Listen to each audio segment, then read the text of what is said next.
Hi, since it's already 8:06 siguro we can start na 53 naman na kayo.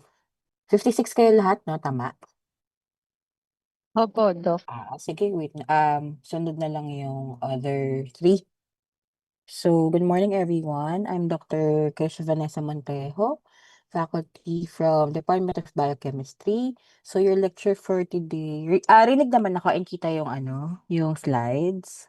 Yes po, Doc. Visible Okay. and audible naman po. Okay, thank you. Your lecture for today would be about respiration. So to start, these are the learning objectives for today.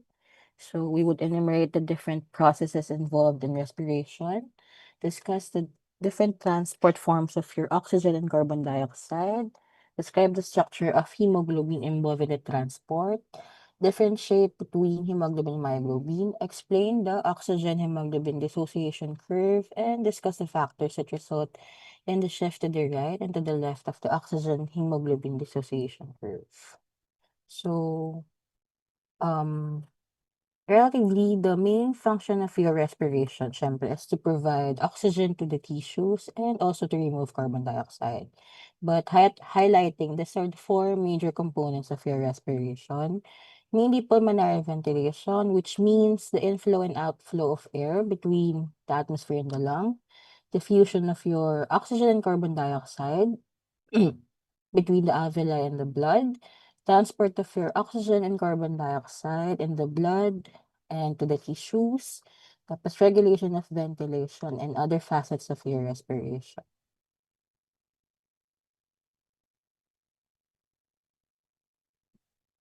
Wait lang for a while lang ha.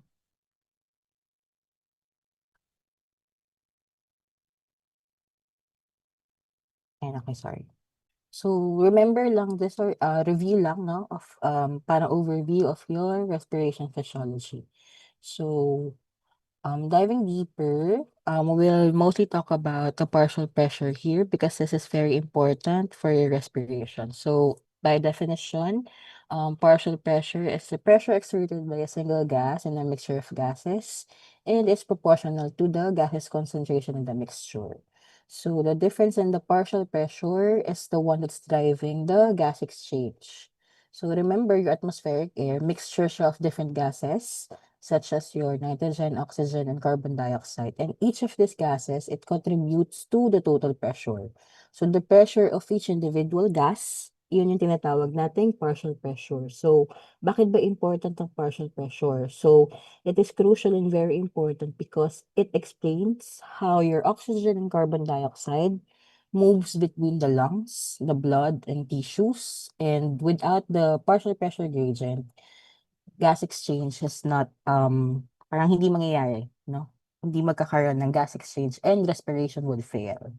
So what are the importance of your partial pressure? So una, syempre as I've said, your partial pressure is the one that's drives the gas exchange or the diffusion of gases. So relatively, as you know, no, from diffusion, a molecule moves from a high pressure to a lower pressure. So in this sense, your gases here moves from a higher partial pressure to a lower partial pressure lower partial pressure across the membrane. So for example, no, at the alveoli, your PO2 there, usually it's around 100 millimeter mercury. So it moves from the alveoli towards the pulmonary capillaries kung saan mas mababa yung partial pressure at around 40 millimeter mercury. So eventually, this oxygen will diffuse into the blood. On the other hand naman, kapag carbon dioxide yung pinag-uusapan, carbon dioxide found in the capillary blood, around 45 millimeter mercury, tapos papunta sa alveoli, which will then be exhaled, palabas na, outside of the body. So at around 40 millimeter mercury. So as you can compare, no, very minimal lang yung pressure gradient ng kailangan ng PCO2 to move across membranes. Kasi relatively naman your CO2 is more soluble in plasma and tissues as compared to your oxygen. So the high solubility of this carbon dioxide gas allows it to diffuse easier or much efficiently across your respiratory membranes. Next importance of partial pressure is your oxygen loading and unloading. So in the lungs, dahil meron dong high levels of your partial pressure of oxygen, so it promotes oxygen binding to the hemoglobin. For the tissues naman, since lower doon ang partial pressure of your oxygen, it promotes the release of your O2, especially dun sa tissues wherein O2 is very much needed. Especially dun sa mga respiring tissues and those that needs higher metabolic demands. Next importance is the carbon dioxide transport. So the differences in the partial pressure of your carbon dioxide helps to drive the carbon dioxide out of the tissues and into the blood. Tapos vice versa naman, from the blood papunta sa alveoli for exhalation. For the acid-base balance naman, so your carbon dioxide here or partial pressure of your carbon dioxide affects the blood pH. So it is via your carbonic acid bicarbonate buffer system, diba? So, for example, if merong high levels of your partial pressure of your carbon dioxide, syempre it will lead to increase in hydrogen ions. And then it will parang create a respiratory acidosis wherein mataas yung levels of your low pH because of the increased hydrogen ions. Kapag ka naman decrease yung PCO2 mo, you will have decreased levels or decreased number of your hydrogen ions, which will contribute to respiratory alkalosis. For the oxygen, so we'll move na to the two main gases na pag-uusapan natin here, the diffusion of two gases, the oxygen and carbon dioxide. So let's start first with the oxygen. So what are the transport forms of your oxygen? So your oxygen is carried in the blood via two forms. Una is the dissolved oxygen and isa is yung oxygen that is bound to your hemoglobin or the oxyhemoglobin. So the physically dissolved oxygen, this is usually measured via your arterial blood gas sample, yung ABG na tinatawag, and it is measured as partial pressure of your arterial oxygen or the PaO2. However, the dissolved oxygen lang, very small lang yung percentage na of oxygen in the blood. Hence, yung contribution of this oxygen, this dissolved oxygen to the transport of your oxygen is very negligible as compared to the oxyhemoglobin. So, this oxyhemoglobin that is found in the RBC, so the oxygen bound to the hemoglobin, is our very main or primary transport mechanism of your oxygen. Sabihin niyo pala 'pag sobrang mabilis ako magsalita, Baka minsan kasi nag-ra-rap ako, eh. Baka super bilis. So, moving forward now, since we're talking about the oxyhemoglobin, balik tayo sa hemoglobin niyo, just a review. So, as you all know, your hemoglobin is the protein found exclusively in your RBCs and functions to transport your oxygen molecule. And hemoglobin can carry 4 oxygen molecules. So, parts of your hemoglobin, syempre, it is divided into your heme, diba, and the globin. So, the heme part, which is the prosthetic group, is composed of the protoporphyrin 9 ring plus the iron. Tapos, yung protoporphyrin 3 dyan na molecule, it gives off the red color to the hemoglobin. Other part is yung polypeptide chain niya, which is the globin. So, your hemoglobin has 4 polypeptide chains. Their adult hemoglobin has 2 alpha chains and 2 beta chains. So, this is how the structure of your hemoglobin looks like this. So, each of the heme subunits, these are the subunits and alpha, alpha 1, alpha 2, beta 1, beta 2. So each subunit is divided into helical segments. So your alpha chain has 7 helices while your beta chain has 8 helices. And each of these helices meron kayong interhelical segments. A, B, C, D, E, F, G, H, and so on. Tapos, ang very important part there is, nasan ba yung heme?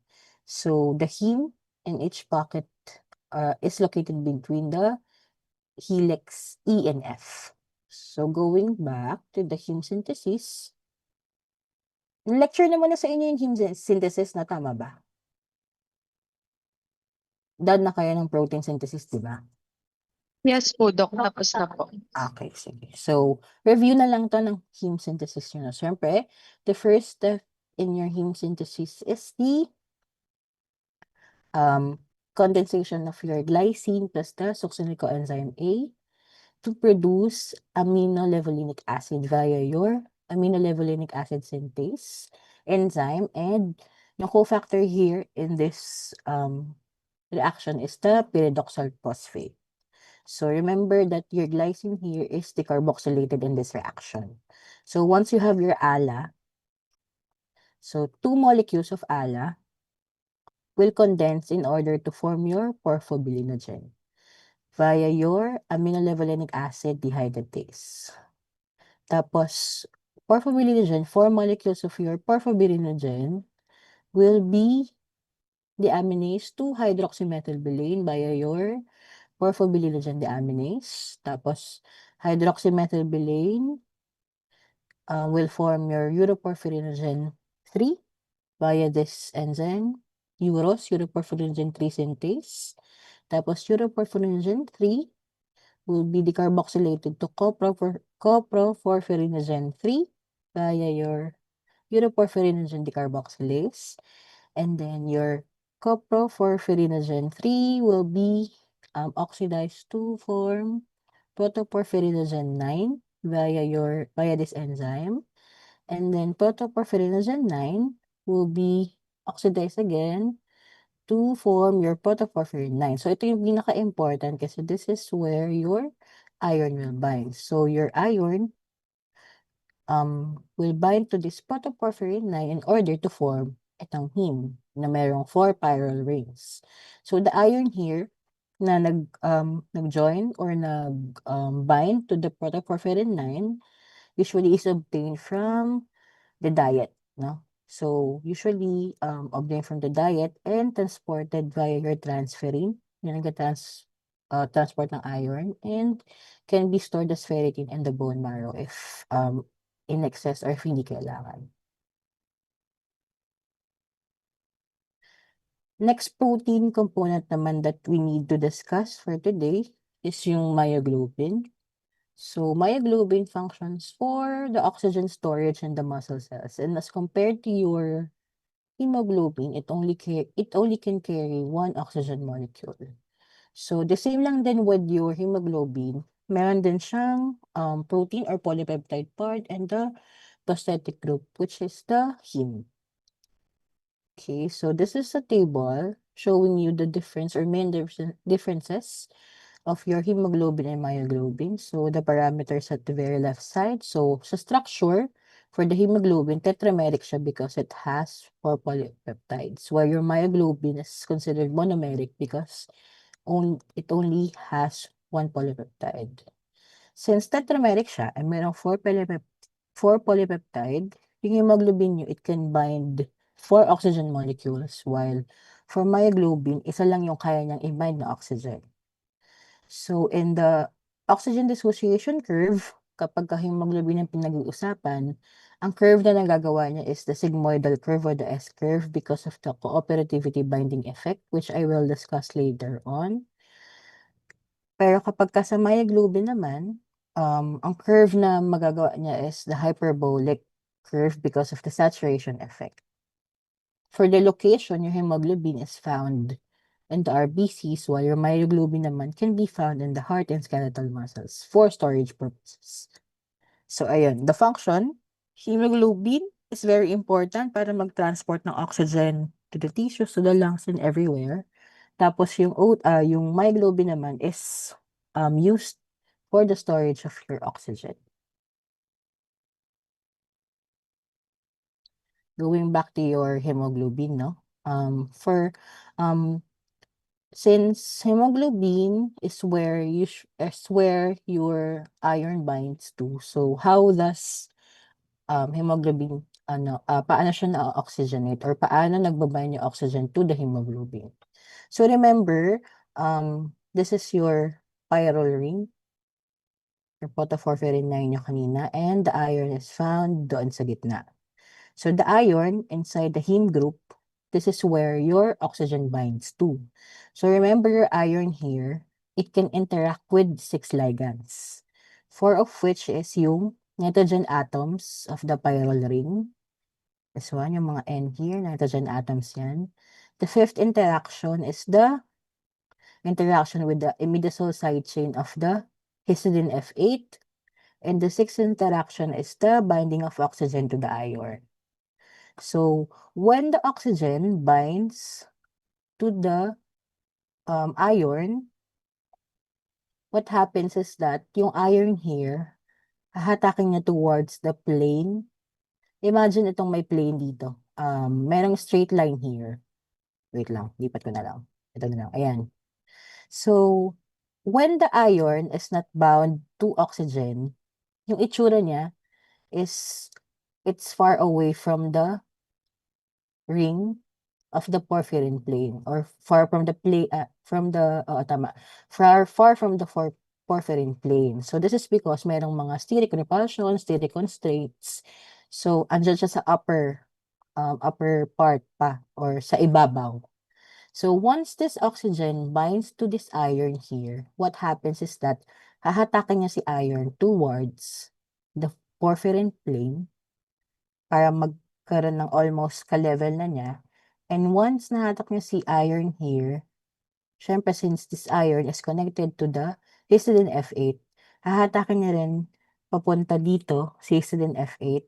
And in this reaction causes conformational changes wherein it will trigger the rupture of the salt bridges that is formed by the carboxy terminal residues ng lahat ng subunits of your hemoglobin.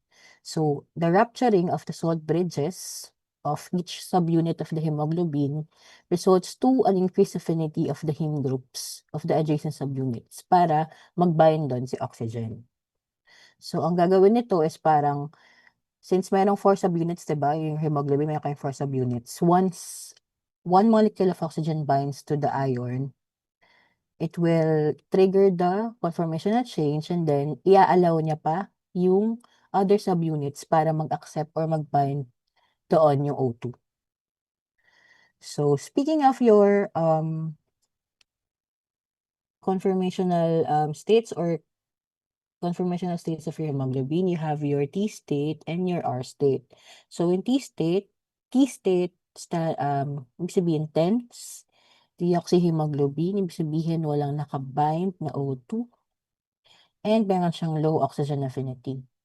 For the R state naman, meaning relaxed, oxyhemoglobin, nakabind yung O2 sa kanya, and merong high affinity for the oxygen. So let's go first with the oxygenated form or the T state form.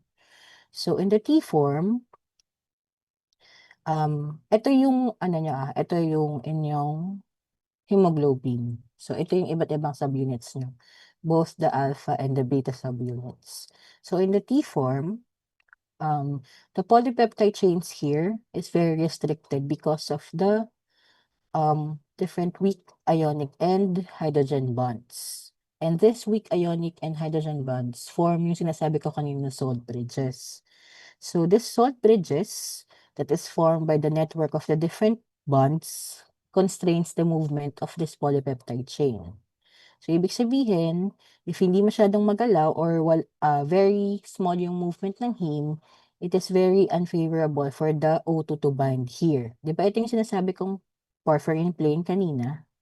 So, ito yung oxygen nyo, dapat mag-bind si iron dyan. Pero since very rigid yung heme, itong part na to, very rigid yung structure na yan, your O2 cannot easily bind here. So, remember, however pala, your T-form, hindi naman siya forever in a T-form. So, eventually, magiging in an R state siya or R form, relaxed state, wherein yun yung mag-aalaw ng binding with O2. Just think of it as para siyang pinto. So, nakasara yung pinto ng T-form, ayaw niya magpapasok ng oxygen. Pero, di nakalock si T-form, di nakalock yung door. So eventually, you can open the door wherein ito yung relaxed state at pwede ka na magpapasok ng oxygen. Tapos, this, once it is in relaxed form or if you slightly open the door, that is when your oxygen can bind to your iron. So this oxygen binding to the iron, sabi ko nga kanina, hihilain niya yung iron towards the porphyrin plane. Tapos it will, sasama din doon yung histidine F8, and then it will cause the disruption of the ionic and hydrogen bonds here, or the disruption of the salt bridges. Tapos it will allow for other oxygens to bind to the other heme subunit. So parang kung nabuksan siya ng slight, because of the binding, it will sa pinto ha, I mean yung concept ng pinto. So na-open mo ng slight, nag-bind na si oxygen, or kunwari may isang tao na pumasok, dahil may isang tao na pumasok, it allows para yung mga susunod pa na tao na pumasok, makapasok sa loob because it fully opens the door.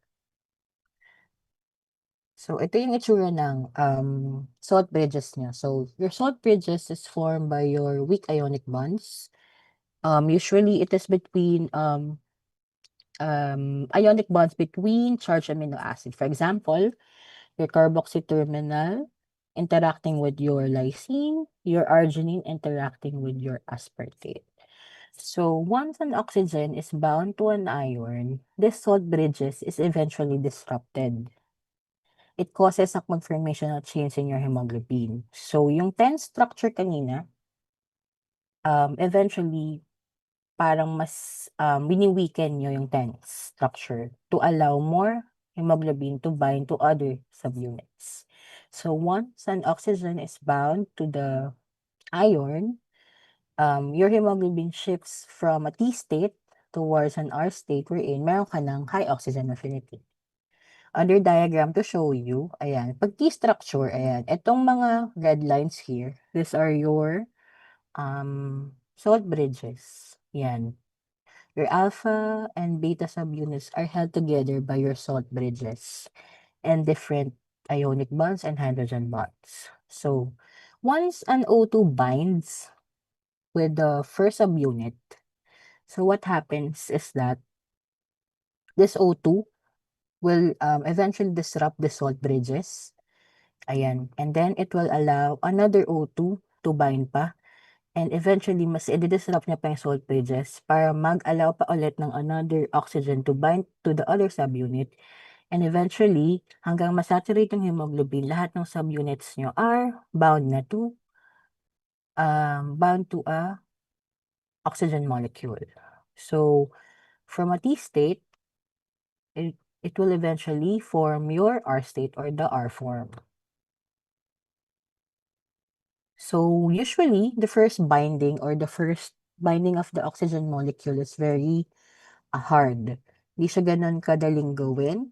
And kailangan, parang kumbaga, sasaktuhan or may times na the T structure should be in relaxed form para mag-bind si O2. Pero once the O2 binds to this T structure, eventually, magiging R form na siya, which has higher oxygen affinity para mas magtawag pa siya ng O2 to bind to the other subunits of the hemoglobin. So this effect, ito yung sinasabi ko kanina na cooperative binding effect. Wherein, itong mechanism na to, it ensures yung efficient oxygen loading sa mga areas na kailangan. I mean, sa mga areas na merong high oxygen level, such as the lungs, and oxygen unloading in the areas na kailangan naman ng O2, such as the tissues, for metabolic demands. So, difference between your T state and your R state, for the number of salt bridges, since mas tense si T state, mas marami siyang salt bridges, while your R state is less kasi nga, once the O2 binds to the iron, it disrupts or eventually disrupts all the salt bridges. For the affinity to oxygen, your T state has a lower affinity to oxygen. Ayaw niyang mag-bind. Very, very less likely to bind. While the R state naman, very high affinity. So, once one molecule of O2 binds na to the subunit of hemoglobin, it will allow other subunits to bind with oxygen. For the hemoglobin form, since hindi nga nagbabind or less likely to bind ng T-state, it is in a deoxyhemoglobin form. Ibig sabihin, walang oxygen. And for the R state, it is in the oxyhemoglobin form or nakabind na si oxygen to the hemoglobin. For the position of the iron, so yung pinakita ko kaninang figure, so your iron in the T state, it is found above the plane of the porphyrin ring. While kapag ka naman in the R state, it is found within the plane of your porphyrin ring. And lastly, to differentiate your T state and R state, it is via the presence of your 2,3-BPG between the chains. So in the T state, your 2,3-BPG is present, while in the R state, your 2,3-BPG is absent. Ano ulit yung 2,3-BPG? Where do you find your 2,3-BPG?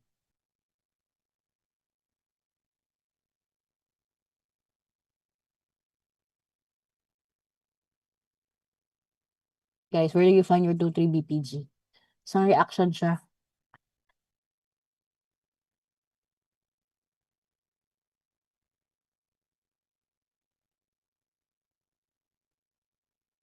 Hello? Saan yan nakikita or saan produce ng 2,3-BPG? Glycolysis po. Okay, and the glycolysis. So your 2,3-BPG is a molecule that is produced as an intermediate in your glycolysis process. So, remember, yung sabi ko kanina, your T state is a state na very unstable. Ibig sabihin, eventually, this T state, magiging R state siya to allow oxygen binding kasi yun yung kailangan ng katawan natin. So, this T state here, since it's very unstable, itong deoxyhemoglobin form of your oxygen, it will not exist for long or hindi siya magtatagal in this state. However, because of your 2,3-BPG, it is found or that is produced as an intermediate in the glycolysis process, yung 2,3-BPG na to, it will bind dun sa center pocket ng hemoglobin.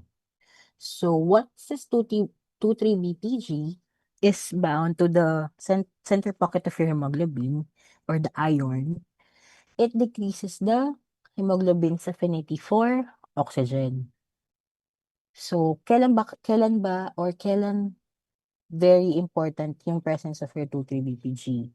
So, it is very important sa mga times na kailangan ng oxygen to be released into the tissues. For example, the scenario is in levels of high altitude, yung mga umaakyat ng mga bundok. So, 'di ba, when you increase the altitude, mababa ang oxygen level sa tissue. So, with the presence of your 2,3-BPG, this 2,3-BPG will bind to your iron in the center of the hemoglobin, and then it decreases the affinity of your hemoglobin to the oxygen. So, ibig sabihin, wala na masyadong oxygen yung magbabind sa hemoglobin. Hence, ang mangyayari, si oxygen, i-offload mo siya or ibibigay mo siya sa mga tissues kung saan siya kailangan in order to meet the metabolic demands of the body. So, ibig sabihin, this 2,3-BPG, the presence of this 2,3-BPG, favors yung 10 state or the T state form of your hemoglobin. Yung deoxy state, walang oxygen. And the binding of your 2,3-BPG dito sa T state form of your hemoglobin prevents the shifting into an R state. So, merong mas maraming oxygen offloaded doon sa tissues. Kumbaga, mas ginagawa niyang stable si T state para hindi na siya maging R state wherein mas kukuha siya ng oxygen. Since kailangan ng katawan ng tissues, since kailangan ng tissues ng oxygen, since kailangan ng tissues ng oxygen, yung 2,3-BPG magbabind sa iron ng T state hemoglobin para i-offload lahat ng oxygen towards the tissues. So remember na your hemoglobin kasi is homotropic. Ibig sabihin, it binds all or nothing. So it's either, ito yung i-favor ng state, the T state, or i-favor niya yung R state. So ibig sabihin, pag nakabind na sa 2,3-BPG, it binds 2,3-BPG lang. Pero kapag nasa R state siya, it binds oxygen lang. Next is the cooperative binding effect, yung kanina ko pang sinasabi. So, ayan nga, uptake of oxygen by one heme increases in a stepwise manner. So this induces the affinity for oxygen para dun sa ibang subunits. So once the first oxygen molecule is bound to the hemoglobin or the first subunit of the hemoglobin, your hemoglobin changes shape. So from the T state, ito yung T form, very rigid form siya, it will eventually change into an R form. So it will be easier for the other subunits na makapag-bind ang oxygen doon. So what happens is once oxygen is bound to a first subunit, so yung isang alpha beta subunit mo here will turn 15 degrees. Tapos yung adjacent na heme subunit na katabi niya magte-turn din 15 degrees. So once this turning opens the heme structure more in order to receive more oxygen. So changes in the structure in one heme, yan, it pulls the other heme structure to be in a relaxed state and it displaces yung 2,3-BPG na sinabi ko kanina. So since it is homotropic, all or none, mas favor niya here in this form or form yung binding to the oxygen as compared to 2,3-BPG. So your cooperative binding is the reason why hemoglobin is very effective as transporter of your oxygen. Kasi in the areas wherein mataas yung levels of your oxygen or yung lungs, ang gagawin niya doon is pipick up niya lahat ng oxygen. Pero sa areas wherein kailangan ng maraming oxygen, such as the tissues in order to meet the metabolic demands of the body, i-offload niya lahat ng oxygen na meron siya. So that is the parang very reason of your cooperative binding effect. Guys, for a while lang, saglit lang. Let's have a break ng 5 minutes. Sorry, may call lang ako. Saglit lang.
Hello, class. Sorry, let's have a break muna for 5 minutes. Let's be back for by 8:45. May ayusin lang ako for a while lang. Sige Thank po, Doc. you. Thank you Okay, thank po. you. Sorry. Po, Doc. Okay.